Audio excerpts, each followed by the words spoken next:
You are listening to the Wildlife Photography Podcast with Rob Reed and Josh Galicki, bringing together the love of nature and photography.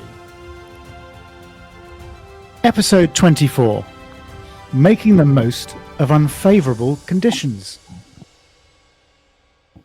Well, hello everybody, and welcome to the Wildlife Photography Podcast with me, Rob Reed, and my co-host Josh Galicki.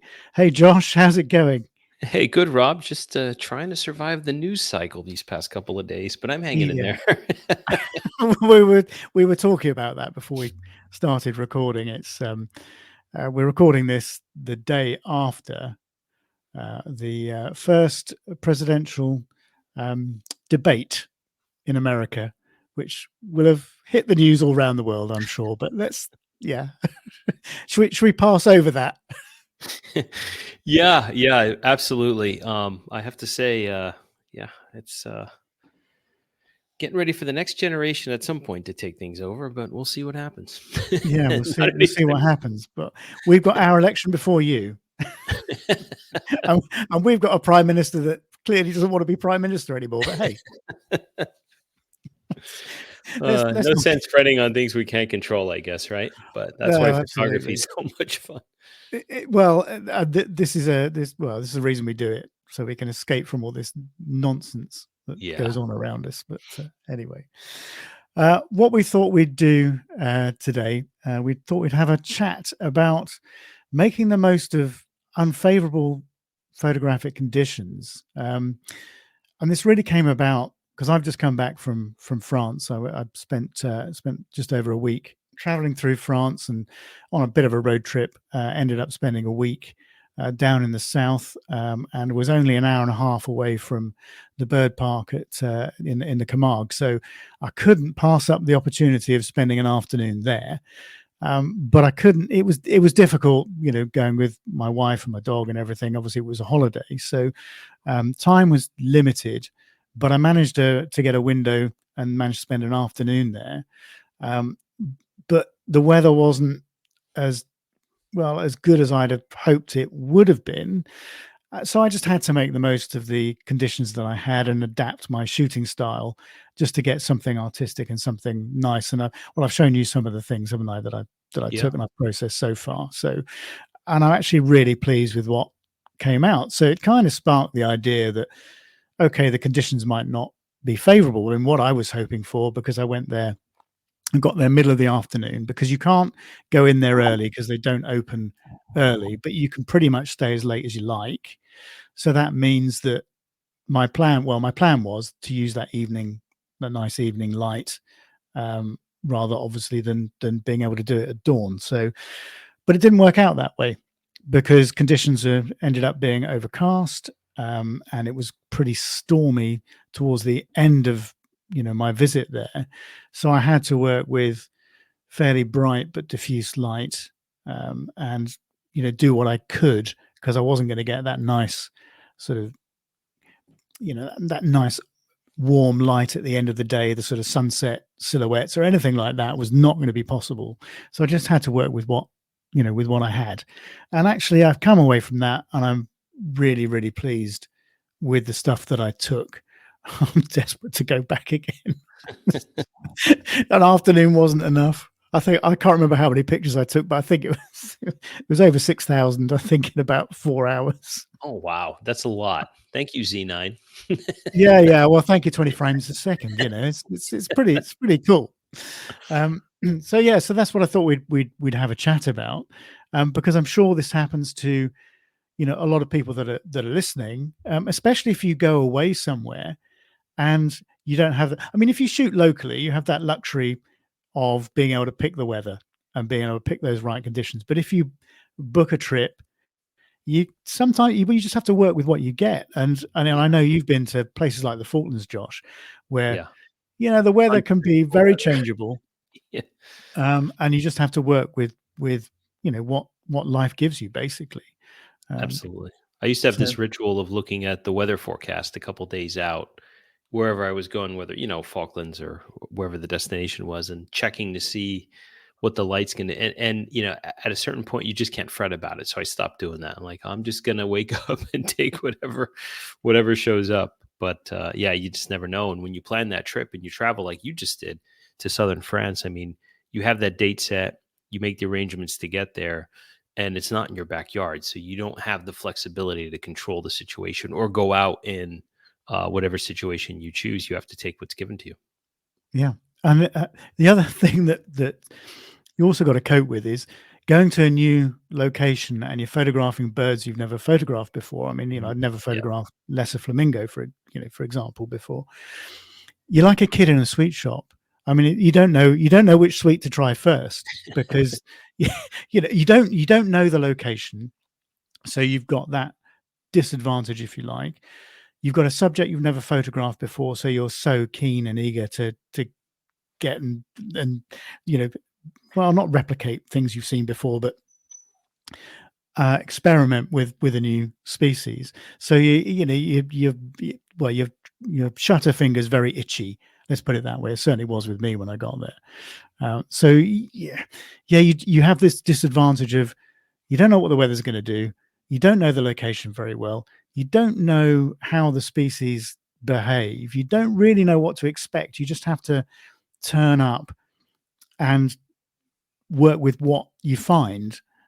You can do enough research. You can do research on YouTube and online, which is far better these days than it was, say, 10 or 20 years ago. But even so, you're still very, very unprepared when you go to a new location, and throw in the fact that the weather conditions perhaps aren't what you would have ideally liked.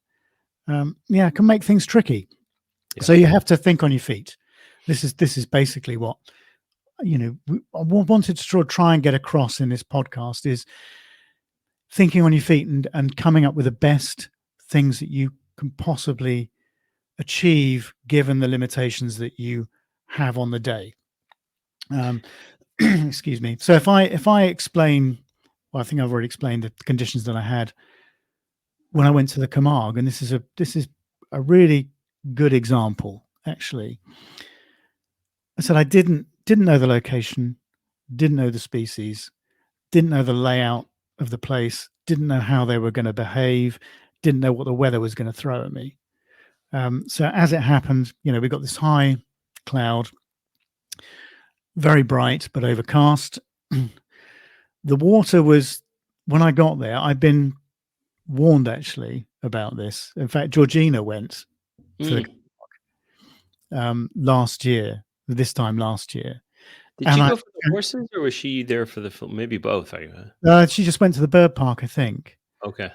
And we talked a lot. We spent a very long Zoom call, actually, talking about things before I went. I was trying to get a bit of info from her. And one of the things she warned me about was the green water there and how that can impact the effectiveness of the photographs if you're trying to get something artistic, because it's quite ugly. So that was one thing I had in my favor. I knew that was going to be a problem, but when I turned up, I knew, given the conditions that I had, the only real option I had to take something artistic, because I'm just not interested in doing literal stuff, it was going to be high key. And that was pretty clear. So that's what I concentrated on. And actually I came up with some really nice stuff, but you had to be very selective about the areas and the angles that you photographed the birds in, because what you needed, because the Camargue, if people don't know, it's on the Rhone Delta in the south of France, and the bird park is a series of shallow lagoons, coastal lagoons. So it's very, very muddy, green water, and you've got a lot of wading birds. In particular, it's known for the flamingos. That I mean, you can almost stroke them. You can get so close to them. It's at times. I mean, depends where you go in the park. You have to sort of find your way around and explore a little bit. But some of the places you can get really, really close to them. Others they're a little bit further away. So it does give you that option for a more environmental shot or some closer detail shots. But some of the lagoons, you're going to get the reflection of the far bank in the water when you look at it. So it creates a sort of darker band and it breaks the reflection up. And I didn't want that. I wanted a clean background. So I needed to look for areas where the water just reflected the high cloud, so I could overexpose and just create a white background with it and make it completely high key. So those are the sort of things that I had to, when I got there, assess the situation and then go, right, this is what I need to do. These are the areas that I need to find.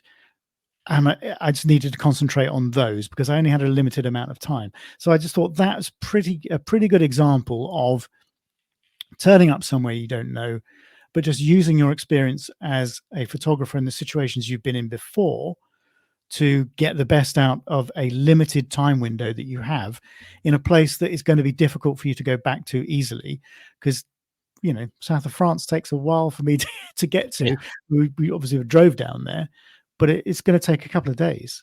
Yeah, you quickly have to get the lay of the land and then improvise from there, right? So, I mean, no matter where you are, especially if it's somewhere that you're shooting new, I always advise just start shooting, checking your images, checking to see what you can do.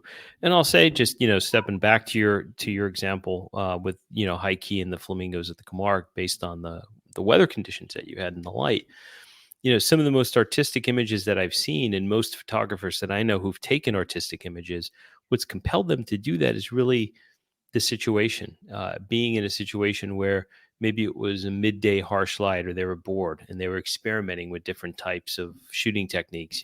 I find that when you have photographers and they have this amazing golden light, it's end of the day, they kind of fall into the silhouette or the front lit trap, right? The more traditional shooting, because I just think the moment is pretty and that overtakes them and they fall into the more traditional role.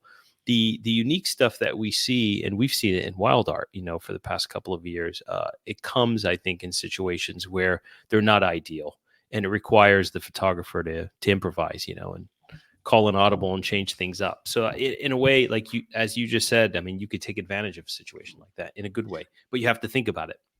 Yeah, I mean, it may well have been that had I had that nice sort of light, and I was waiting for that sort of lovely golden period towards the end of the day, I probably wouldn't have shot the other stuff because the light would have been a little too harsh. Because the thing is with something like a flamingo, and you know what the light is like at this time of the year, because I mean, it was pretty much Midsummer's Day when I went. I think it was about the 19th of June was the date I went down there. So you're talking about the sun being at its highest point in the sky during the day.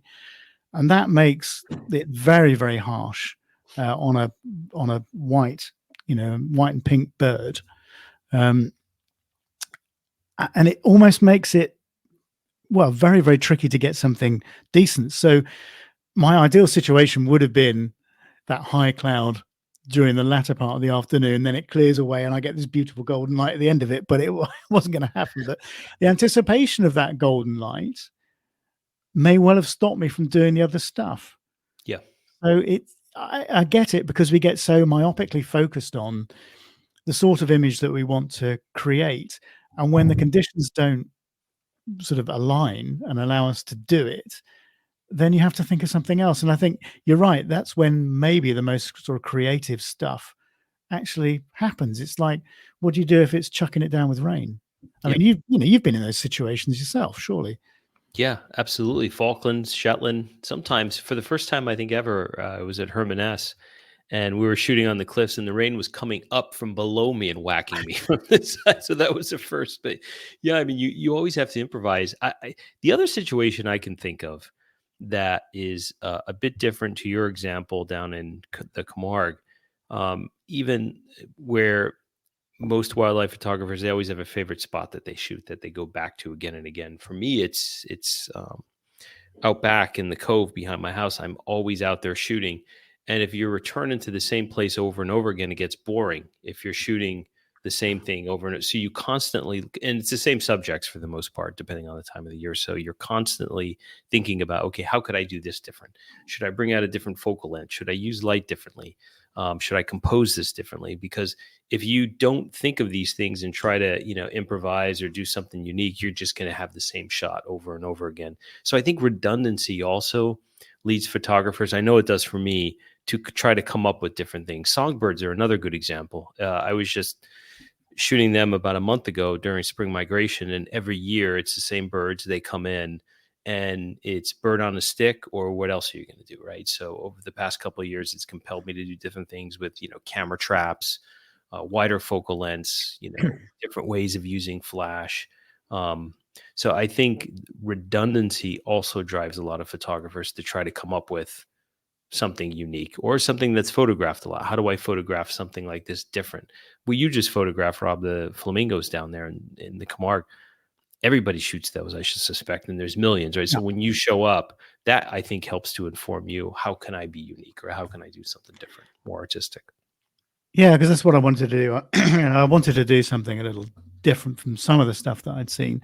And I knew one of the things that I wanted to do, and actually the weather lent itself ideally to trying this, was that sort of ICM stuff. And for a long time, and I get the point about the local stuff. For a long time, I've been thinking about how to shoot local birds differently, because I've done it. I've done swans and Canada geese and tufted ducks and upside down, inside out. Always really. Yeah. But some of the the ICM stuff I haven't tried locally. And for some reason, I decided that that's what I was going to do at the Camargue, because it just kind of lent itself to it, because you've got these birds in the flamingo that the shape is an instantly recognizable shape. I mean, if you've got something like a duck, it's quite difficult actually to make it sort of species specific and people know what it is. Okay, it's a duck, but you don't quite know what it is if it's if it's a bit blurry, and you're going for that really artistic feel. But something like a flamingo is quite easy to shoot in a way that is artistic in that sort of that camera movement, that blurred way, but people still, it's a bit like a silhouette, isn't it? The best silhouette images are the images that are instantly recognizable. You know what the species is because they're a diagnostic shape. And sorry, my dog is is scratching the sofa. Hold on a second. Stop it. Sorry about that, people. But anyway, yeah. So, but it's the same, I think, with this sort of intentional camera movement stuff. Is that you want a swan, or you want a flamingo, or you want something that's a cormorant or something like that that is instantly recognizable through its shape and its color. And then if you use those techniques around those sorts of species, that's when I think it really works well. And of course, it's worked brilliantly well with the flamingos. And I actually came away, I showed you a couple of them, didn't I, before we started recording. But I actually came away with some stuff that I really, really like because of that, because you can tell what species it is. And it's just works so well, combining that sort of high key technique with all sorts of motion blur. And I was doing things like moving the camera side to side, moving it around in a circle, zooming the lens in and out, that sort of thing, to get that almost that time warp type of feel to it. And just zigzagging it and trying different exposure lengths and that sort of thing. And most of them are going to end up with the delete button, but now and again, you get a really good one. And I think, when you're in those situations, you start thinking about these things. And I'm going to try it has encouraged me to try those things with the local birds, because I think I can shoot the local stuff differently and come up with something a bit more creative than just repeating the same old, because it is. I mean, if I go there and I have that classic lovely golden dawn in the winter, and the winter light around here is superb, it's just going to be the same, or it's going to be another iteration of the same image that I've taken 1,000 times. So what's the difference?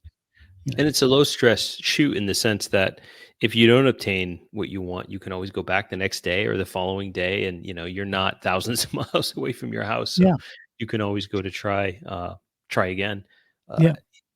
So I mean, that sort of 4 hours or whatever it was, 3 or 4 hours I spent in the Camargue was very intense. because I There's was pressure too determined. because you traveled far, right? And you're Yeah, thinking, okay, I'm only going to be here once, or oh, the next time I come back, it won't be certainly some time, maybe even years, if ever, that you want to walk away with some good images, right? So there's a bit of added pressure there as well, which maybe helps because it makes you start to think and, okay, well, this is my one shot. What can I do to walk away with something? So the creative juices flow maybe a little bit more in a situation like that. yeah, and I work quite well under pressure when I'm like that. I tend to get quite creative because I know I've got to focus. Yeah. You go there, you're right. Right. I'm here. I'm here for 3 or 4 hours. You just need to just channel everything in, to just you and the camera and the subjects and Dial try it and in, come up get with something. focused. Yeah, Yeah. I'm not bad at that. The only time I struggle a little bit if there's something it doesn't happen certainly often. It only happens a couple times, but when something amazing happens or you run into something and it's like, oh my god, and I sometimes I get a little nervous because I'm like, did I get that? And it's normally like fast behavior or it's something that's unfolding in front of the camera that I want to make sure I get. And, the intensity around it adds a little bit of anxiety for me. So, That's yeah, the most disappointing thing, isn't it? When something like that happens and unexpected and you don't get it and you have to, you think about it for days afterwards. If you're like me, you do anyway. yeah. And And then, every curse in the world gets, spewed out and you're looking at the back of your camera and you're like, it's like, it's like, I did a lot of fishing when I was younger. It's like the one that got away. yeah, It's always the yeah. one you think about the most, Yes. not the one you We caught. have that negativity bias as humans, Mm. right? I guess Yeah. that's part of Yeah, we our do. default mode network. But, it's Quite, interesting. Go ahead. yeah, no, it's quite interesting that psychology. I Yeah. hadn't really thought of it that way. But Yeah. no, I I knew when I went to come up, I just knew I had one shot, and I was going to make the most of it. And I actually quite enjoy it when I get those situations, which isn't often enough. But because, You as you kind of say, feel it, right, shooting Rob? locally, you can always get up tomorrow. You can get up early tomorrow and do it tomorrow. That's But right. Yeah, it's definitely low pressure, in terms of I had a similar situation to yours a couple years ago, but instead of soft light, cloudy, I actually had really harsh light. So it was a gannet colony. This was actually a gannet colony in Canada. And you could only it was on this island. You had to take a ferry to the island, and you couldn't stay overnight. So you had to, they would kind of bus you over on this ferry. And the earliest you can get to the colony, I think, was like 9:30 a.m.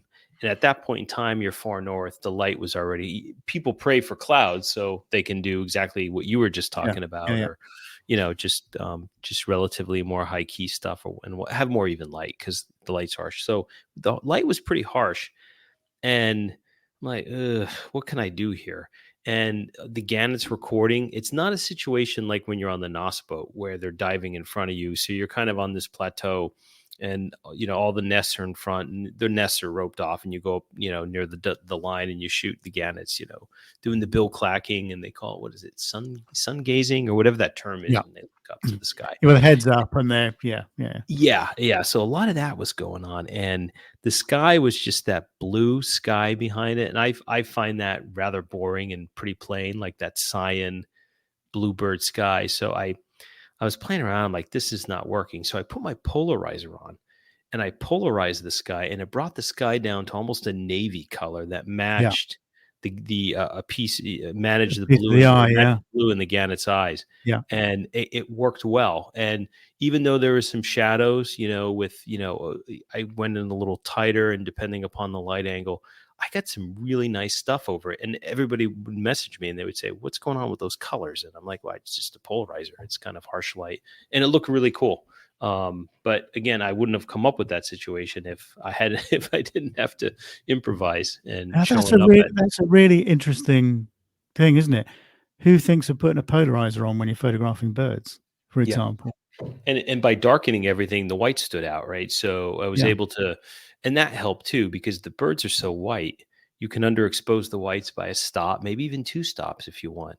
And with the polarizer, it just brought that sky down to a darker navy, and it was yeah. unique. So Well, you've got a lot more contrast in that situation, haven't you? yeah, It's yeah, So it added a bit of drama, a bit of punch, and I noticed not a lot of people were, or I haven't seen shots like that. So again, it's something that I came up with when I was walking into the colony. I was thinking, boy, I hope we don't have harsh light, and I had no idea I was even going to put a polarizer on. I had it by happenstance for like landscapes and stuff like that. But thankfully, I had the I guess it was my 70 to 200. Or it was either 70 to 200 or the 100 to 400. So yeah, I was going way, to say you probably only got that 77 mil. Yeah. Size polarizer like me. So I'm like, oh, here we go, boom. So anyhow, that similar situation, I think, but completely opposite light situation. But I think, doesn't that say something about, I guess, our experience? When you get a little bit more experience as a photographer, and you've been in situations before, it gives you the ability to try and make the most of what you are presented with, because we can't have ideal conditions all the time, can we? I mean, when we shoot locally, we can pick and choose, but when we go to these locations, you have to work with what you've got, and there's no point in being a bit pissed off about it and going, I wish I had better light or this, that, and the other. You've got what you've got. So make the best of it, because, as you say, you're not going to be back here again in a hurry. And actually, some of the results can be very, very surprising. I think you just have to dig deep and use all your experience and things that you've done before to try and get the best out of that situation, rather than looking at it, my glass is half empty.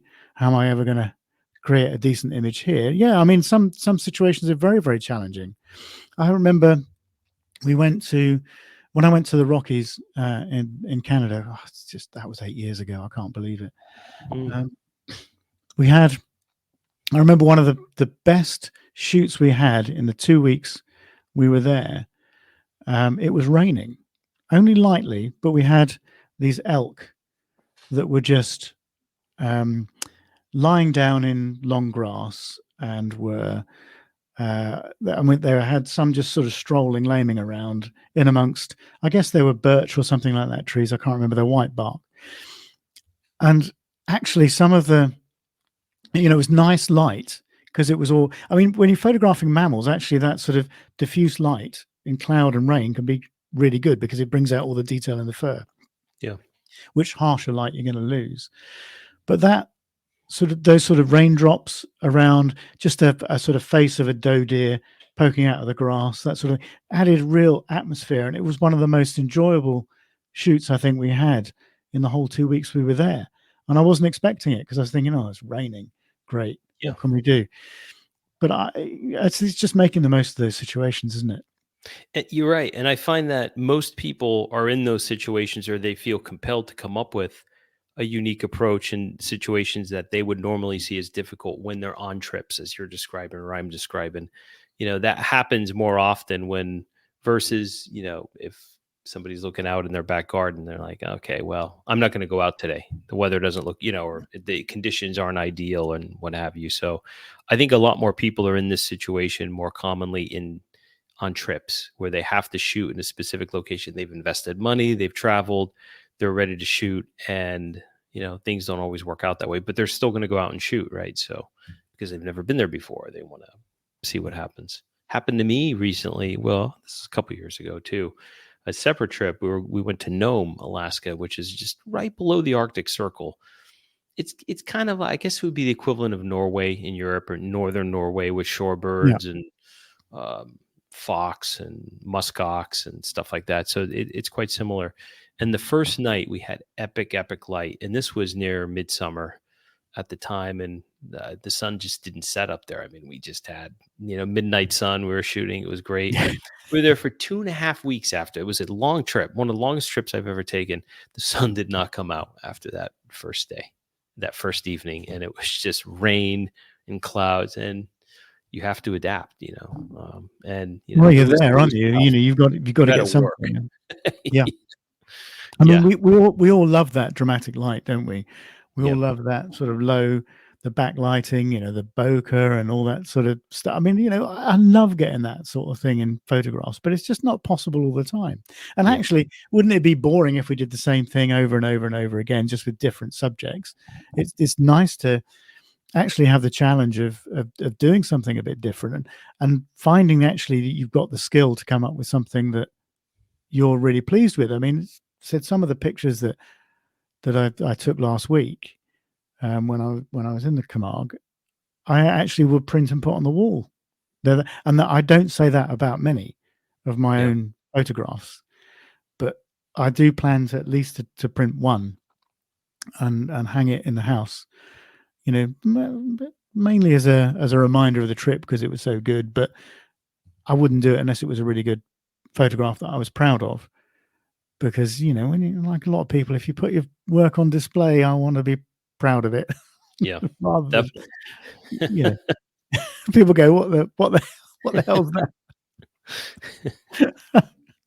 But no, so I was really proud of what I came up with, in those few hours. But I think it's just sort of it's illustrative of an adaptable mindset, I think, which I think you do develop as you go through this sort of photography journey, and you've come up, you've been in these sort of different situations. I mean, you were saying you got rain in Shetland. I remember we didn't have any rain when I was in Shetland. Wow. Only a few weeks Wow. before you went last year. It Not, was I think intermittent, it was thankfully, but and you got to wait out the conditions, or just hunker down and pray you don't get blown off the cliff. yeah. It was pretty crazy, actually, but But I mean, a and it lot of those creates conditions, a they're quite difficult, aren't they? Again, because particularly when you go out on the boats, you're going out at not an ideal time of the day, yeah. because again, you're midsummer. So, and you're really far north. So, I mean, we had about 2 hours of darkness, I think, when we were there, something like that. It never really got fully dark. Yeah, we had when we were in Shetland, actually we were on the Nos boat and we had bluebird skies one afternoon. We went out 2 days in a row. And the light was pretty harsh at this point, and all these gannets were diving down. And I had I don't know, maybe a 14 millimeter. I had a wide angle lens, and the gannets were so close. But again, the light was harsh. So I put a polarizer on, and I was taking silhouettes of them coming down, and I stopped down a bit too. So I got the sunburst with the sun as it was going in and out of the clouds. So I was getting some silhouettes of the birds just diving down, wings extended. If I didn't do that and I was just shooting them hitting the water or front lit coming up from the water, shots would have been mostly boring and throwaway. So um Yeah. I mean, yeah. mostly we had high cloud again. Mm. There's a theme coming out here with me. I did a lot of hiking, and actually, gannets are another bird that work really well in Yeah. hiking. I've got a couple of flight shots, particularly, but I got one with where their eyes have now changed, where they've had bird flu and Oh, recovered. the dark eyes. Yeah, Yeah. yeah. Some of them, the eyes turn black, and it makes them look demonic. And Yeah. I really wanted to highlight this, and I've got one bird flying with black eyes, and it does look quite evil. It's quite cool. Well, white birds look great in high key and low key. That's the thing I have Yeah, to like gannets, egrets, what have you. Either you get the white to blend into the background, or you get it to contrast the blacks in the low key. So they work yeah. great in both situations. But this is one thing I would say to people that want to try this sort of high key, low key stuff, is that actually, when I read a lot of stuff about doing high key and low key, the amount of times I read something like, "Oh yeah, try it," overexposed by a stop or underexposed by a stop. No, Yeah, no, you got to push the limit. seriously. Double it, treble it, quadruple it. Seriously, go 2, 3, 4 stops over or under, and you will be surprised at how good some of these things can look straight out of the camera. Yeah. Particularly with the high key stuff. It's a bit different now. I mean, I don't know how you're finding it with the sort of this change from DSLR through to mirrorless, and now you can see the exposure through the viewfinder. Oh, much easier, right? Because you can, I'm not really even more thinking chilly. about, am I over or underexposing this? I'm just looking at it and going, I'm turning the dials till it looks nice. Yeah, you're shooting the taste, which is great. I Yeah. mean, that's the way, especially from an artistic standpoint. That's what you want to do. I think that as an artistic photographer, I think that's probably one of the things that is the biggest game changer for me with mirrorless, is that ability to just go, I can just see what I'm taking straight through the view, and I can just change the settings to capture what I want without having to guess and then review. Well, not guess, but use my experience to give it a best guess and then review and then maybe adjust if I need to. I can just see what I'm getting straight away. And it doesn't always work. That particularly what I've found, I don't know if you found the same thing, but when I'm underexposing a lot, I can see a little bit more detail through the EVF than actually renders it in the final photograph. So when you're Totally. underexposing quite a lot, you have to be careful that you don't go too far. I made that mistake actually when I was in the Camargue. I just tried going It the other looks way. a little different always from Yeah, your LCD or the back of your screen on your camera to your computer yeah, screen. That doesn't, I think, detract from what we were just saying in terms of, stop down, 2, 3, whatever, do that. But there's always a little bit, to your point, Rob, there's a little bit of differentiation between, and maybe that has to do with, I think, I'm not a techie on some of this stuff, but whenever you're looking at your LCD, I think those are JPEG renderings. It's not a one-to-one of the raw image that you took. So when you bring it up on the screen, it just looks different for whatever reason. And, could yeah, be calibration too, or your monitor and how that looks. But yeah, I've noticed when I've done underexposure, more low-key stuff, there's a variation in darkness, and I can see more detail in one versus the other from my camera LCD to my monitor at home. yeah. Yeah, I mean, as I did take quite a few. I tried a few things, and one of those was underexposing quite a lot, and I went too far. There's nothing there. Like where? There's virtually nothing there. I thought, oh, have I taken these images by mistake? And it's like, oh no, I remember those. So I got a bit far, but I don't think there's anything wrong with that. To be honest, Yeah. it's just experiment, and I, I I think that's the brilliant thing. Yeah, and outside of just checking exposure on the back of the camera, I try not to. If I have a good sequence or I think I got a great shot, I try not to go back in the when I'm there shooting to go back to confirm it's good. I used to do that, and I create these false expectations. I look at the back of the camera and I'll see, oh, like, oh, that's a great shot. I got the shot, and then I go back, I cull, and then I put it on the monitor. It's never as good as you think. Again, speaking of human psychology, the way the brain works, you romanticize something, and you're like, oh, this is so good. I'm done. I'm finished. I don't need to shoot the rest of the day. I got this great shot. You bring it up on the computer, like, So It's again, okay. how our brains work. So I don't even review in the Oh, field. if you had that situation where you look at something on the back of the camera and you go, "Oh, nailed that! It's superb," and then you get it back and you go, "I've missed the focus on that. Oh It's yeah, that's just a a bit bummer too. soft," and you're so disappointed. Topaz, take me away. Oh, you're so well. Actually, we should do a podcast episode actually on AI It's software, gonna but I change think that everything, but yeah, yeah, it is going to change because not the for the good. development. Honestly, the development is it's scary. It's happening at such a pace, and I don't know where we're going to be in 5 years' time. But are we going to be able to believe Only gonna anything be we see? smarter, right? Actually, I mean, today it's gonna be the dumbest it's ever been, and it's only just incrementally just gonna get smarter and smarter. You'll laugh, Rob. A lot of people laugh. I'm just lazy when it comes to updating my editing software. So the Photoshop CC that I have, I think it's like from 2020. I've never updated it because I'm used to where everything is, and sometimes when you update it, the functionality changes, and I have to find it. don't And you pay the subscription? I do. I know, but it's crazy. So I'm paying the whatever that is. I don't even know it comes out of my PayPal, $20 or whatnot, but I haven't changed it. And then like I'll get these update reminders for I have Nick Effects Pro and Topaz and stuff like that. Anyhow, because I haven't updated it, the content aware fill, the AI piece that's in the newer upgrade.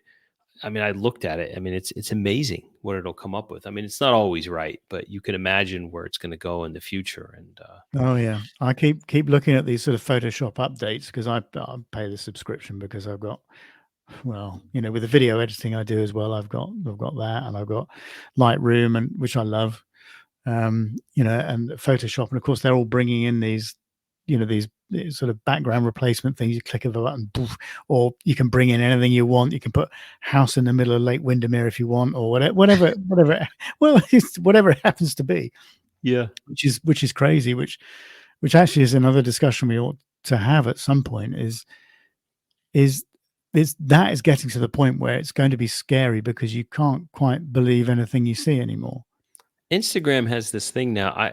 I haven't had it generate yet on my photos, but when people are posting now, there's an AI disclaimer on there, and some people initially didn't notice when they posted an image, and they said, "Hey, this was an AI," and I think there's a way to turn it off.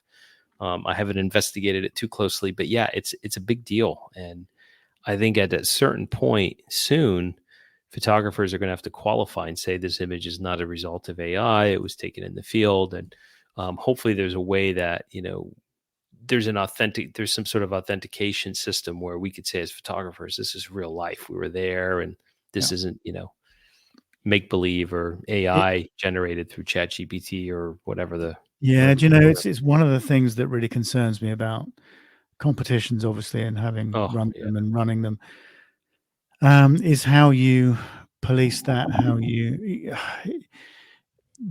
can see where the problems might come from here. And can you imagine having a competition, running a competition, having an image win, and then it be disclosed that it's generated?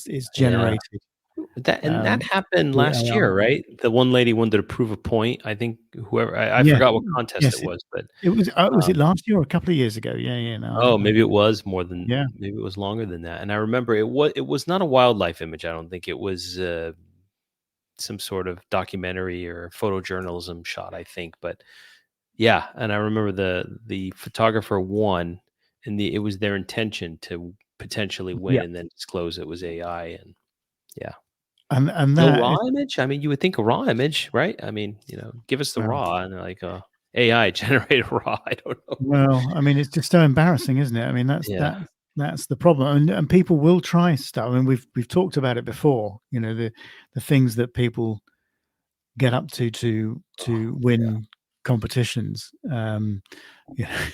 Wolves jumping gates and anteaters and whatever. Yeah. Whatever else you might want to do. I mean, I've seen a lot of things in competitions that I've been involved with, pinned insects, made to do things that, well, you just think, well, that's a really good photograph, and then you realize there's something wrong here. I've And then always you look said into on it. that, Rob, the macro photography, like what you were just saying, the pinned insects. A lot of people talk about ethics, and ethics is always a front and center conversation on birds and mammals. But when it comes to macro, it's not front and center. And I would argue that the highest amount of manipulation and setup and just basically studio-like stuff happens on the macro level more than it does birds and mammals. Like you can't put the bird in the fridge and then wet it and put it on a mushroom, or so I just find it kind of crazy that if for all these folks who are really into ethics, and they should be, no one really takes a strong look at the macro photography community, because there's I agree. Galore there. Yeah, I mean, I have to say that the older I get, and the more my photography journey goes on, the more I move away from anything that is manipulated in any way, and just want to photograph what I come across naturally, whatever that is, and just using your skill as a photographer or as an artist, even. I mean, it's because that's what we are. Is photography is just another medium to communicate your artistic flair, I think. And I don't want to be in a situation where I'm manipulating anything, really. I was tad uncomfortable, I have to say, with gannets in a way.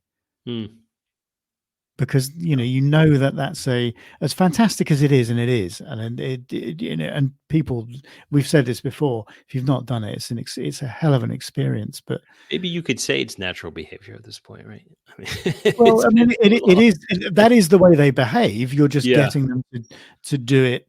You're encouraging them to do it yeah, by providing something for them to yeah. do the behavior on, by feeding them. And but I'm certainly stepping away from that, Yeah, because I just want to photograph what I come across. I just feel it's more authentic, I and agree.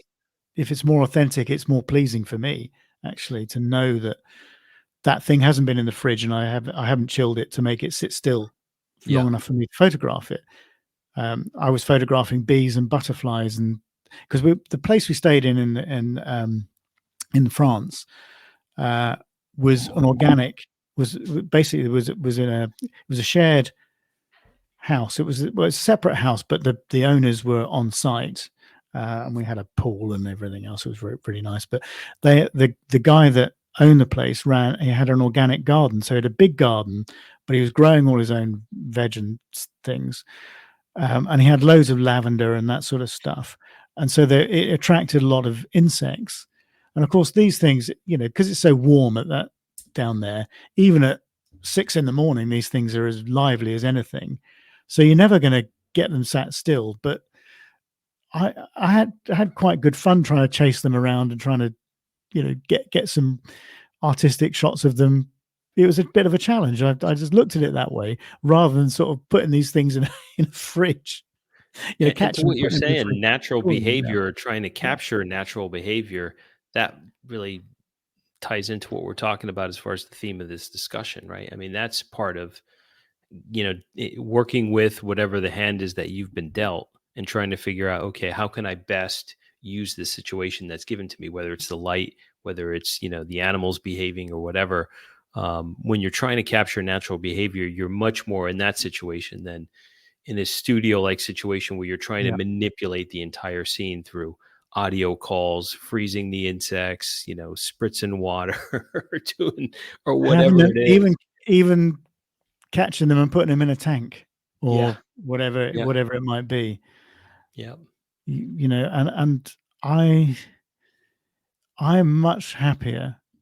I feel much more fulfilled when I get a picture that I've just come across naturally, and I've just used my experience, and my knowledge to get the best out of that situation. I think it's, to come away and think I actually haven't done anything really to affect the life of that animal, that insect, whatever it might be. I just think is, yeah, it you come away feeling happier about it. Yeah. It's more fulfilling, definitely more Yeah. fulfilling than, It's a lighter footprint. And I guess I can understand, maybe it's just human emotion back on, the macro, the manipulation stuff. People would care less if an indigo bunning is bothered versus, oh, I took a fly, right? And people are like, oh, it's a fly. There's a million other flies, but it's still the same concept, right? I mean, they're both animals. They're both sentient yeah. creatures. And we get to this situation where, if you do things like other people do them, you're going to end up with images like everybody else takes. Yeah. And where's the individuality in that? You're never going to come up with anything original. Hmm. Whereas if you come across things in the natural environment and you use your skill as a photographer, as an artist, to get the best out of that situation, you're going to be surprised. I think more surprised at what you actually end up with at times. It's not going to work every time. You can't go out every day and take an award-winning image. That doesn't happen. We all know that. But there are times when it will happen.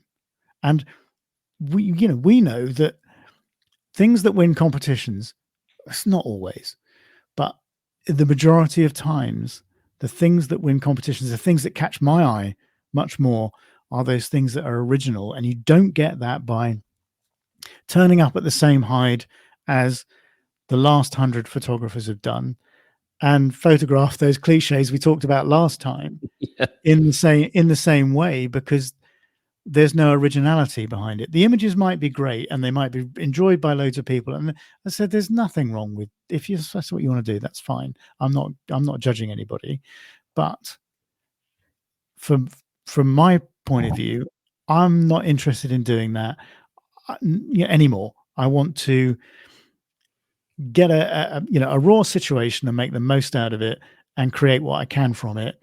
I just find it more pleasing. Yeah. It's much more satisfying. And different is typically better, right? I mean, we'll see sometimes images that are completely unique, completely different, and they may not be that good, and that's fine. But normally, if something comes in that's different and unique, chances are it's going to be better. It's different, unique images normally stand out as And opposed. actually, you can put up with a few imperfections with those images as well, Sure, yeah, because it's the originality, it's the idea that is the thing that catches your eye, rather than, well, let's go through a technical tick box here, focus, exposure, blah blah blah blah blah. That might not all be perfect, but that image has struck a chord for a reason, and the reason generally is originality. It's something I'm you I'm, haven't think, seen before. I'm thinking of one image from years ago. Pal Hermansen, the famous Norwegian photographer, he had an image of deer. I don't know if that would have been roe deer, whatever deer would be in, I guess, Norway. And it was at night. It was like, or during the blue hour. And he just took this shot using, I think it wasn't with film, and it was grainy as hell. And that was the whole point of the image, was that it was a little out of focus and grainy, but it's a beautiful image. And again, that at that point in time, people really weren't doing that. We had a few images on Wild R2 that focused on the grain, but again, it's just a different way, or taking advantage of a situation where it's dark, there's a little bit of color, you're not going to get tack sharp, you're not going to be able to use a low ISO. And, how do you make the most out of that situation? Certainly he did. And that was years and years ago. But I again, it was Yeah, I similar. think it's isn't it something to do with character? Yeah. If you've got character in an image, it doesn't need to be perfect. Yeah. It There's a feeling that's transferred out of that image that it moves the viewer. And it's it's eliciting never an technical. emotional response, isn't it? Yeah. And it's never technical, Yeah, right? I mean, it's not, the technical is the icing on the cake to a certain extent, but it's never that. yeah. If you think about photographs from I guess sort of media photographs, news correspondence, those sorts of images, there are various things that do stick in your mind, and they're not technically perfect, but they're capturing a situation and creating an emotional response from the viewer. And I think that's a really good example of how wildlife photography can do that as well. Mm-hmm. The image doesn't have to be perfect, but there are various images that do stick in your mind, because they have they resonate, um, or they're original. They're just something you haven't seen before. And I think that's what I, as a photographer, okay, you can say the stuff that I took in Camargue isn't original because everybody goes there. They're the same subjects in the same place. I guess there's only so many things you can do with them. And because so many people photograph them, most of the things that I've done have been done before, but not by me. you know, Yeah. that, that was, that was the thing for me. I guess was the experience, and coming away with things that I'd be happy to print and put on my wall, from just a few hours of not knowing a place, not knowing the species, not knowing what weather conditions I was going to get. That to me is a real win. I just, yeah. And if you can do that as a photographer, then I just think that's using all your experience, and making the most of what you have in front of you, which is what this podcast is all about, really. So Yeah. anyway, good place to leave it, maybe. I think so. Start with a Camargue, end with a Camargue. I've I'll got to Mark. We both had recent shooting experiences in France, by the way, which I think is kind of interesting. Yeah, Within like a 2-month stretch of time. exactly. You're a bit further north than me, though. Yeah, this is true. I was like all the way on the other side. I was almost near your house, just across the Well, channel. yeah, you were nearer, definitely nearer my house than we ended up down the south because, oh well, we took we'll just talk about this briefly, but we decided that I didn't want to take the auto routes down through France to get to the south because you just don't see the country that way.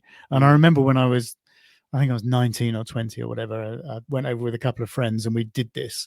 We just drove through France down to the south and spent a week or so having a great time, drinking lots of red wine as you do. And I wanted to sort of do that in a more relaxed way. And we drove, I guess, about, well, we stopped at, it must have been 3 or 4 hours from Calais, and then we stopped for a night, and then we drove another 5 or 6 hours through all the little country roads and through all the villages and towns, and it was fantastic. We stayed in the foothills of the Alps for a couple of nights, and then we drove to the south, and we didn't touch an auto route, didn't touch a dual carriageway or anything. It was just driving all through these villages. It was fantastic. It took hours and hours, but it was I an bet it was amazing enjoyable experience. though. Yeah. Oh That was yeah. cool. No, it was fantastic. Took the auto route back, but it was brilliant. And we went back to my wife worked in the south of France when she was 20 years old for 6 or 8 months in a restaurant, and we went back to this restaurant on my birthday, Wow. and we had a meal Still on my there. birthday, and it was the most amazing place. It was this sort of picture postcard little village in the hills in southern France. Uh, just it's like going back in time Wow. 100 years. It hadn't changed, this place, and it was an amazing experience for her. And we had a whale of a time. It was the most fantastic thing. So we're doing things like that, and just had a very relaxing sort of 10 days or so. Nice. But it was good to fit in the Camargue I bet. I bet. as Well, well. it's interesting. The reason why I was there a couple months ago, I had this one image that won in the French Nature Festival. That same image actually recently placed in Big Picture Natural World, which is a pretty big photo competition over here in the Yeah. States. So I'm going to be heading to the California Academy of Sciences. They're going to do the gallery opening for the competition and the winners in late September. So I'm hoping I can get out over there somewhere in the Bay Area. It's been a while since I've been over there, but I'm going to try to shoot maybe in Point Reyes or Bodega Bay or somewhere like that. But supposedly the shorebird activity is pretty good over there. I hope the weather's good. Yeah, that time of year it's supposed to be pretty decent, actually. So we'll see. But you never Fog. know. Yeah. Climate change and all that. You just never know Oh, what you're going to get, do you? But I'm I sure mean, you'll make the we most haven't of had it. rain for like a month over here, and there's like torrential flooding in the Midwest, and I see in China there's a lot of flooding going on over there, and it's just Yeah, well, it's not good. it's actually been dry here for a while, and we Has it? Okay. finally got rid of the tankers that have been in the village for over 6 months, From all the rain pumping. over the winter. Yeah, Same here. I pumping. mean, we had 45 inches of rain, which I guess is, I mean, it's a lot from Maryland where we're at. We normally get, I think, like 42 inches in the year. We got 45 inches just in the winter, Yeah, and now it's dry as a bone. yeah, So, yeah. No, it's dried out a lot. I got my patio finished at long last. ready to enjoy it. Yeah. Yeah. So we've come from the heat back to the heat because it was really hot for the last been really hot for the last few days. Cooled down today, but we came back to heat. I was going to say From the down in the heat. Camargue, that's almost Mediterranean like, right? In terms Oh yeah, of, yeah. No. yeah, It's so it's pretty it is on temperate the it is the considering. Mediterranean Delta basically. The Rhone. It's the Rhone Delta Yeah. as it empties into the Med. So yeah, I mean when I went there, it was cloudy, thundery, 30 degrees. Even the wind was hot. Mm. It was uncomfortable.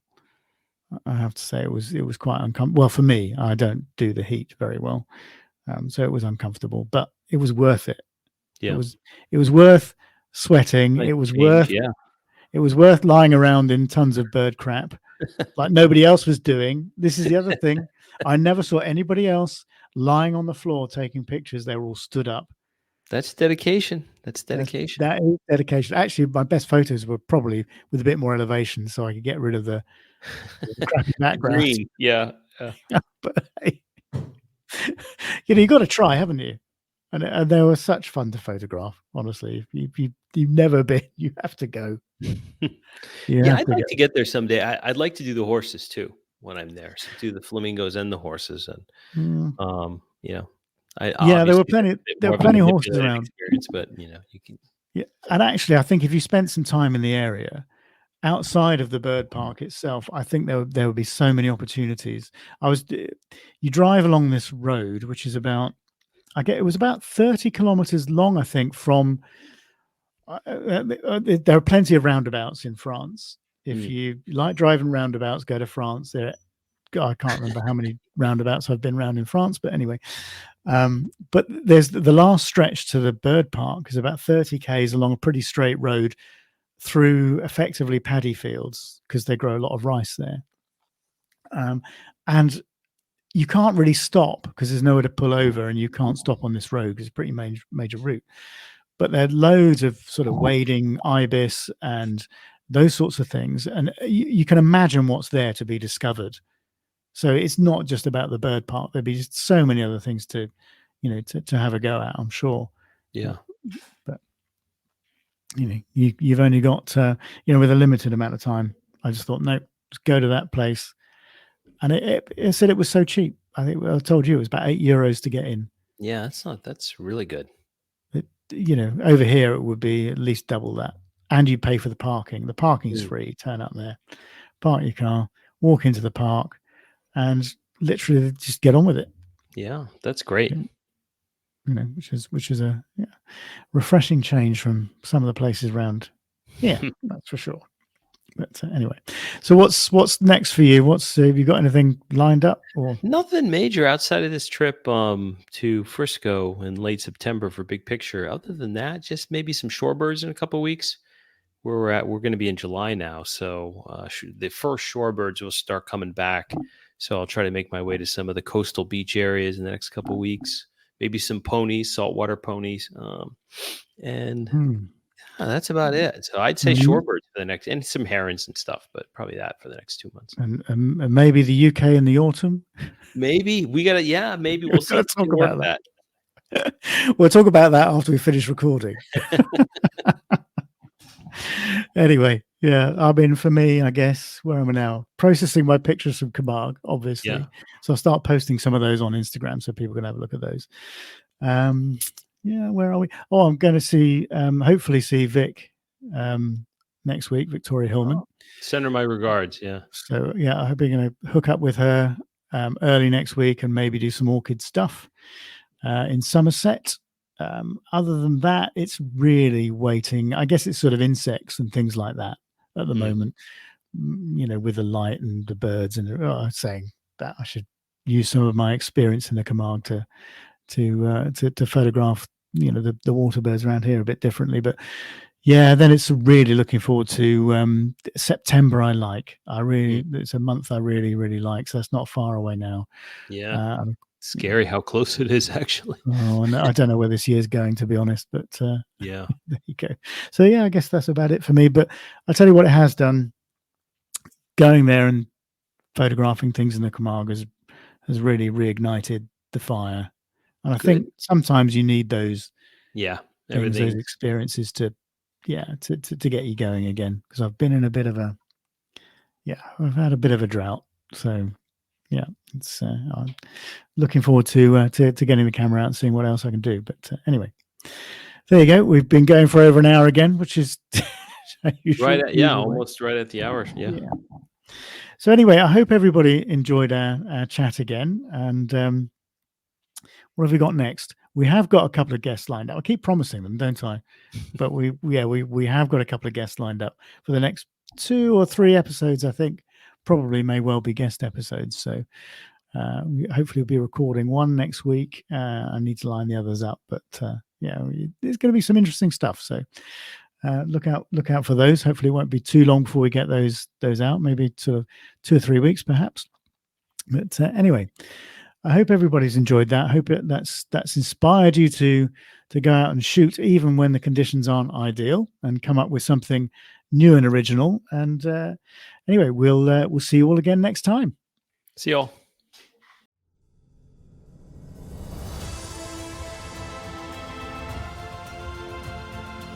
You have been listening to the Wildlife Photography Podcast. If you have enjoyed the content, then please help us to spread the word by sharing a link on your social media platforms, giving us a like, and leaving us a comment. See you all again next time.